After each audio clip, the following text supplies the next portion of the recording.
Okay, we're back to this. Our little update today is called Redwood. It is pretty. You know, it's amazing what carvings look like in redwood. They're so rich and beautiful. But for those of you that know about redwood, it's a protected tree. During the turn of the last century, there was these huge redwood forests in California, and I mean, you know, billions of board feet of this kind of wood because these trees were so big. And so they just cut it down like nobody's business, and because there was just so much of it.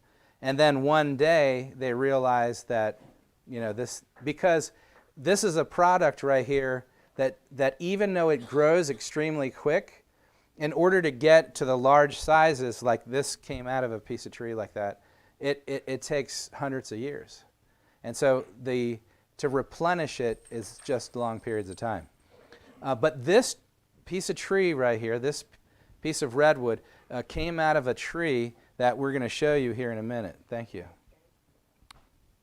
Okay. So for those of you that heard the last time that I was here give an update on this, we were offered a very large log for free in California. And what happened was we loaded up a team with logging equipment, chainsaws, and all kinds of other things to get this tree, get it loaded up, and bring it up here. Now, the species of tree that we were offered that was really large wasn't the ideal tree, wasn't the ideal wood, but nonetheless, it was free and it was within the size range that we were looking for. When we reached California and we actually reached the area that this log was, it was determined that this particular log had a crack in it that we were told by our expert log carving guy that if we carved that tree, it would present a catastrophic failure of the carving. So what we decided to do was, and we believe that the Lord worked providentially to get us to California.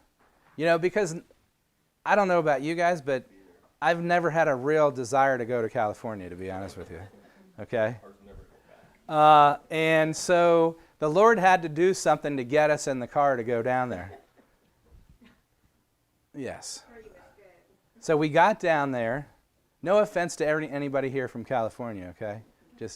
So we got down there, and we were about 95 miles away for where these other big trees go. And I said, hey, we're down here. Maybe the Lord brought us down here. We just need to beeline it to these trees because we have this project here where, you know, we want to, carve this Daniel 2 image. And I know, you know, some people think, hey, this is an idol. We'll address that in a few minutes. I just want to kind of go over a few thoughts here in regard to quotes here of why this tree is important to use. This is from letter 326, 1906. You can also get this in Evangelism, page 204, paragraph 3. Brother S., that's Brother Simpson, dwells especially upon the prophecies in the books of Daniel and the Revelation. Now notice that. He has a special bent to those two books.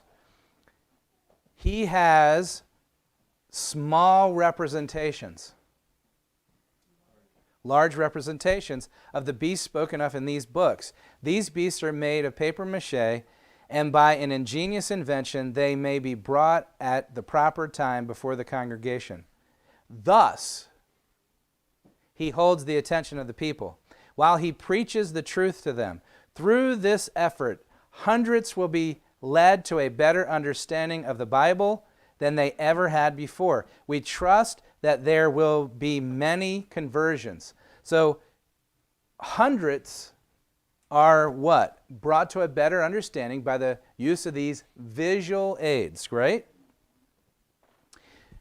Catholics attracted by symbols. Elder S, that's Elder Simpson, is arousing a good interest by his meetings. People of all classes come out to hear and see the life-size images that he has of the beast of Revelation. A great many Catholics come to hear him. So this is not just a method of reaching the common people, but we want, there are 1.2 billion Catholics that we need to reach, right? So this works very effectively with Catholics. The labors of Elder S remind me of the labors put forth in 1842 to 44, right? He uses the Bible and the Bible alone to prove the truth of his arguments. He presents a plain, thus saith the Lord. Then if any oppose his words, and this is going back to a subject we talked about earlier, if we're putting our own words in construction that's never been revealed to Scripture, they can argue with us, right? But look at this. He uses a thus saith the Lord. Then if any oppose his word, he makes it plain that they must have their controversy not with him. Take it up with the Bible. He has large, lifelike representations of the beasts and symbols in Daniel and Revelation. These are brought forward at the proper time to illustrate his remarks. So she's saying here that 1844, that what Elder Simpson is doing reminds her of the work that was done in 1844. So let's go back and get a snapshot of what the work was that was being done in 1844. This is from Signs of the Times, 1844. That was a periodical. The meetings are still continued at Great Tent and have increased in interest since our last account.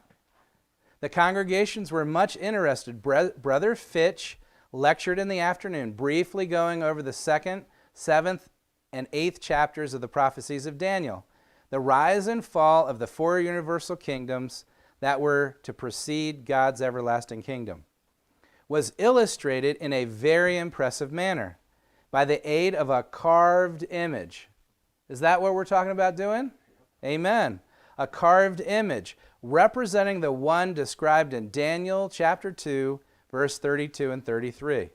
When proof was adduced that ancient Babylon had fell, the head of the image was taken off and laid aside, and so the breast and arms, the belly and sides, and then the legs, leaving nothing but the feet and toes. None but the willfully blinded could help seeing that we are living in the very last days. More attentive congregations could not be found than we had throughout the day. The number that thronged the tent could not have been much, if any less than 5,000 persons per meeting, PM and evening. Does this methodology work? How would you like to have a meeting with 5,000 people come? So here we have Brother S is having these meetings to great effect.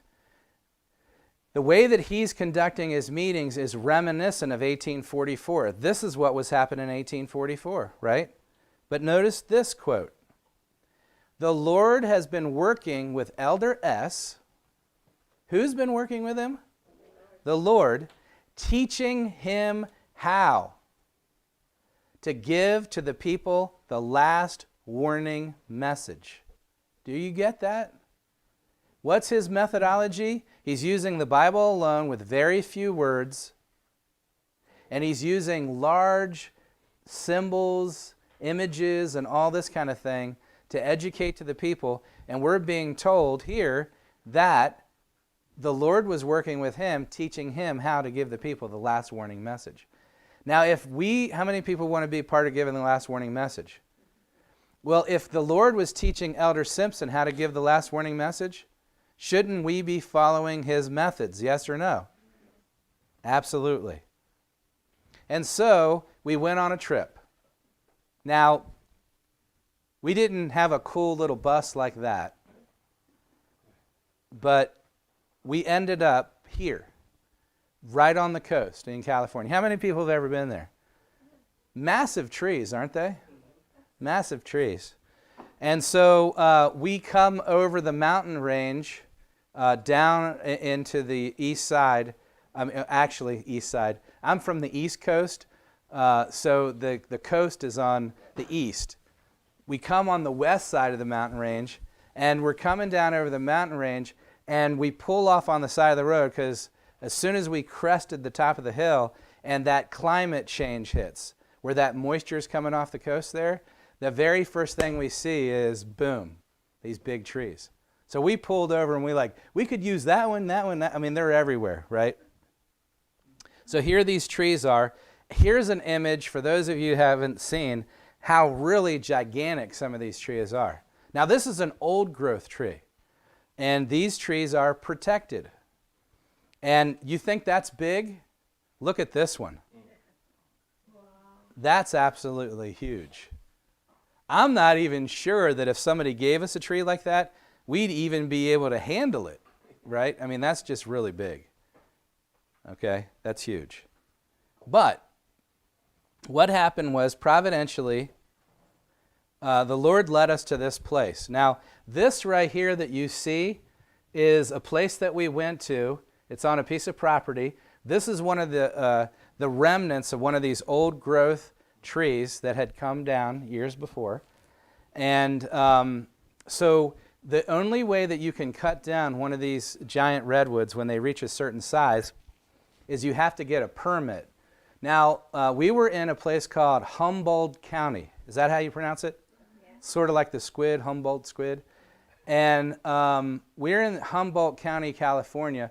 How many people have ever been there? Okay. What is the political atmosphere there? Tree huggers. It's really, really restrictive on harvesting any natural products. And so the only way that you can take down one of these trees, and I understand, preserving these trees, but even on private property, the only way that you can remove one of these trees is by special permit. And the qualifications of the permit have to do with whether or not that tree poses a risk to property, loss of life, and all this kind of thing. So what has to happen is that, and I was told that the process of getting a permit to cut one of these trees down is that it's a case-by-case thing.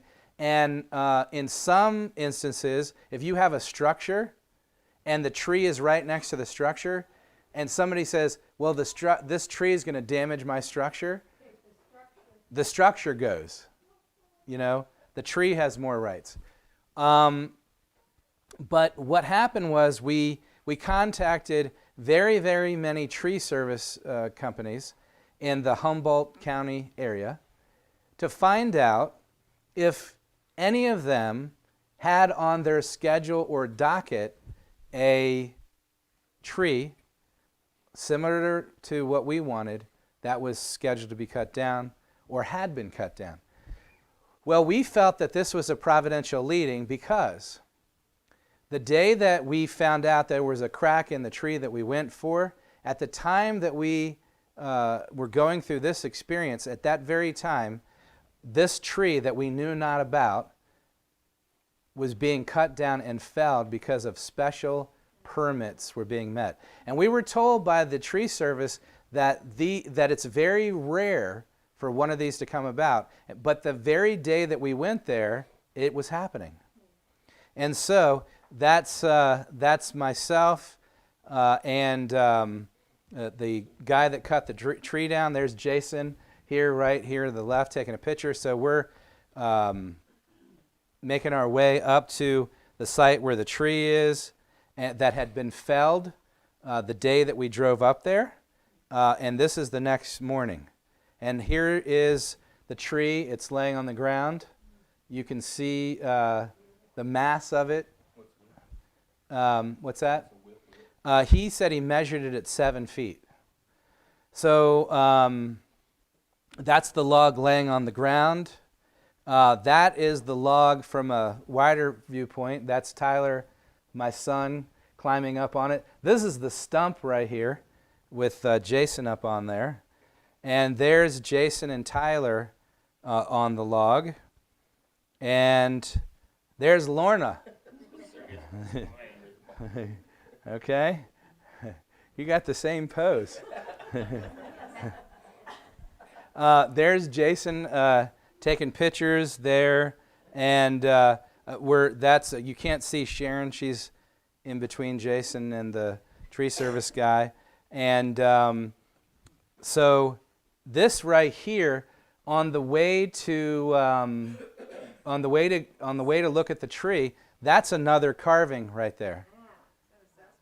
That's Sasquatch, and you can see that it was that was a pretty big tree to be able to carve that out of. So you don't kind of see carvings much around here that size. So back to the tree here. So in a tree like this, we've been told, and this, by the way, this log right here is 61 feet long. Okay? I was told that it weighs somewhere between 50 and 60,000 pounds, and that there is approximately $60,000 worth of timber in the tree. So if you were to mill it down and sell it for individual boards, $50,000 to $60,000 worth of boards. The owner of the tree has agreed to sell us the tree for $5,000. The challenge is that we got some prices from companies because this just isn't laying on the side of the road. It has to be extracted. And we had a highball price from a guy who was really busy. He wanted to charge us $10,000 to extract it. So you have $5,000 for the tree, $10,000 to extract it, and then the trucking to bring it up to Idaho would be another $3,000, right? So as we're going through all this, we got another phone call. And the next phone call we got was from a guy, he's a Christian, not an Adventist. He's a tree man. And he goes, hey, I got a tree. And I really like what you guys want to do with the tree. I like the story of Daniel 2, and I like that it's Bible themed and everything. And the tree that I have is not cut down yet. It's over 5 feet in diameter, which was our minimum requirement, that we didn't want any tree less than 5 feet. And he goes, yep, it's over 5 feet in diameter. I didn't measure it exactly, but I know it's over 5 feet. It's still standing, and I'll talk the person that owns the property to see if they would be willing to sell it to you at a lower price. So he calls up the owner, tells them the whole story of what we want to do with it and all this kind of thing, and the homeowner says, I'll sell it to them for $2,000. Well, it's a couple hundred feet. So we can have whatever size log that we want. So this Monday, this one right here is still laying on the ground. We have until the middle of August to decide whether or not we want this one that's laying here, because there's no way to get it out of there right now anyway. The other one is slated to be cut down on August 6th. So we're told that not only is it remarkably rare to get a tree like this in Redwood, but it's remarkably rare to have 2 permits issued at the same time. What's accessibility to get the second one? Don't know. We've never been there. So this Monday, the tree man is going to go up to the site where the tree is with a measuring tape, take pictures to show us, the size of the tree and everything. And then he's going to start taking it down on August 6th. It's been offered to us for $2,000. So now what we have to do is figure out what it's going to cost to extract it. We have an Adventist tree guy who lives about 3.5 hours away that called yesterday and said he would volunteer to come and help officiate, so to speak, over extracting the tree and make sure that some company doesn't charge us an exorbitant amount of rate, because, everybody in that whole area right now is busy. It's just busy, boom town. Do you have to pay to cut it No, we don't have to pay to cut it down. The person that has the property is paying to cut it down. So we're just buying the actual tree, right? So there's a couple things we don't know. We know it's going to be around $3,000 to transport it back up here to Idaho. We know the tree log is going to cost $2,000, so that's $5,000. What we don't know yet is what the cost is going to be to extract it and load it onto the truck. But we do know this. Whatever it is, we have to have all the money in place by the 6th of August, which is not far away. Now, we have been for a year and a half searching for such a tree. They're just very rare. They don't come up. They're getting rarer and rarer and rarer. And so here we are. We're not moving forward by the light of our own kindling. We've been told large images. This is how the work is going to be finished. Thousands will be motivated to want to understand the prophecies by looking at these large images. We're repeating what was done in 1844. We're following all the counsel. And I, quite frankly, think that this log is a bargain. And for anybody that's gone to Home Depot lately to buy a 2x4, I don't know how many thousand 2x4s would be in this tree, but it's also a redwood tree. So it's highly desirable, and the counsel was that the two premier trees that you would want to carve would either be cedar or redwood, and this is a redwood. We are so close to making this happen. We have Eugene back here who's going to oversee the carving, mad talent. So the Lord has put that in place. I believe that the Lord has brought Eugene to this project for such a time as this. So history is being repeated. Look, somebody had to carve that tree in 1844, didn't they? And so here we are again. We are so close. We have finally been given a tree, and it is a premier tree. And we're so close. We just really need to pull the rest of this together, and we want to bring it up here to the northern Idaho area and carve it. And I can just see it now. This giant redwood tree stuck in the ground up here in North Idaho with a team of workers carving it, with hundreds of cars, if not thousands of cars, driving by every day saying, "What is this?"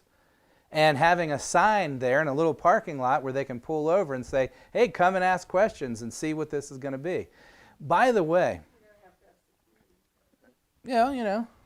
by the way, this is exciting to me. I think is it October or September? I've forgotten the date. Is it September for over at the Troy, Montana? Oh, September. It's Libby, Montana. September. End of September. The World Chainsaw, they have some kind of a chainsaw competition thing from all over the world. People from Germany, Norway, Sweden, and wherever else they have lumberjack types. From across the fruited plain, from all over the world. This year, they're going to be descending on Libby, Montana, which is about, hour and a half away or something like that, from where we want to carve the tree. And so you're going to have all this chainsaw interest from all over the world. And we would just love to be able to advertise, hey, if you're on vacation or you've come here for this chainsaw thing, hey, drive an extra hour down the road on your way back to the airport and come and check out this tree. Because you got to know, many of these people are going to be flying into Spokane, right? And then they're going to have to drive right by. So we can use this as a tool to inspire other people, not just in Sandpoint, but people that are coming from around the world. So we're close, guys. We're close. Well, we have, interestingly enough, there's about 6 locations that are for land that's for lease. Right in Ponderay, as you're driving through town, there are these vacant lots all up and down. And in fact, they're on both sides of the highway there, 95, as you're going north and south through Ponderay. And what we'd like to do is work out a deal with, and some of these properties have been sitting there for lease for years, is to work out a deal where we can carve it there. And I think it's a win-win situation for the property owner, because it's going to, what we're going to recommend is, hey, leave up your sign for lease. Don't take your lease sign down, but let us carve this thing there for a nominal price, and we're going to draw attention to your property, so it has the potential of being a win-win. So that's our plan. We want to do it in a highly visible place, and the spot that I really want to get, and Lord willing that it works out, is right next door to the rental center. You know where the tool rental place is? Why would we want to get the spot right next door? Well, because we're going to need man lifts and equipment and all this kind of stuff, and it's only 50 feet away, so that would be really advantageous. And in addition, what's almost across the street is Yokes. So we can go over there and get some lunch, bother Joni, and all that kind of stuff. So anyway, that's where we are, and we're going back down there, some of us, on before April 6th. The guy that is cutting the tree down, August 6th, thank you. The guy that's cutting the tree down is really excited about this. He might even be excited about it more than anybody in this room, including me. He's really excited to have it videotaped, and the whole story has just really captivated this guy that's cutting it down. So I think that's providential too. So it is. And you know what's interesting? I can't remember the countless number of people that I talked to during the week that we were down there about this project and about getting a log, because when you say, hey, I'm looking for, a 7-foot diameter log, 40 feet long, people are like, what are you going to do with that? And then you tell them the story, and it really generates a lot of interest. So just looking for the tree alone, and we found out that these tree guys, they talk to each other. In fact, they kind of work with each other and everything. And we spread the word out. We were looking for this tree and what we were going to do with it. And so the understanding of Daniel 2 and the whole story just kind of went through the little industry right there. It's kind of neat. So. Do you have any of those brochures to hand out? You have to remember this. When we went down to California, we didn't know that we were going to even see anybody. We just were going on a mission, which, by the way, for those of you that don't know, I am terrified of heights.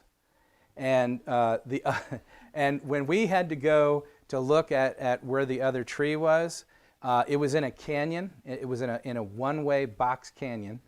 And in some places, the road was probably, it was narrower than this room, so probably 12 feet in diameter.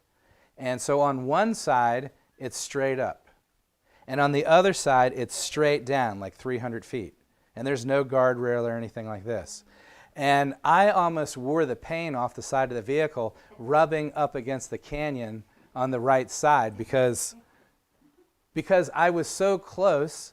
Normally if you, can I get some amens? Yeah, on the left side. So I'm afraid of heights. So the goal is to be so far over that when I look down, I can't see into the chasm. But the road was so narrow that was impossible. So I had to pretend like I had blinders on and just kind of and it was just, I was coming around corners. And this is a situation, these roads are, if somebody's coming, there's no place to turn around or whatever, so you got to back up. And I was pulling a trailer too. And they were, and I say they, my associates, my wife, were, you can't get so close over here. Well, I'm not getting close over here. How long was the road up in there? 18 miles. Did you have to come back Yes. It was a box canyon. And I asked that when we were there. I was like, is there another way out? No. Well, it's not going to be a problem now for us. Did we take pictures of that? No. Very scary. Now, Pam Benton, the dear lady that had told us about this log that her husband Gerald had found, she asked me on the phone a week or two before we went up there. She goes, "You're not afraid of windy, narrow roads and all that kind of stuff, are you?" And I was like, "Oh no, I'll be okay." But when we actually got there, it was way above what I'm used to, and that I would want to do. And the next time I go up to visit them, I don't know. I'd probably have to be given a sedative to go back on that road. Or a small vehicle. Yeah. Well, I don't even think that would help. But anyway, she was telling me that in the wintertime that it becomes really scary because there'll be ice on the road and you just can't stop. And when I say 200-300 feet straight down, I'm not exaggerating. It's 200 or 300 feet straight down. So can I get an amen and a witness on that? Yes, okay. This is not. Okay, so any questions before we move on to our topic? No?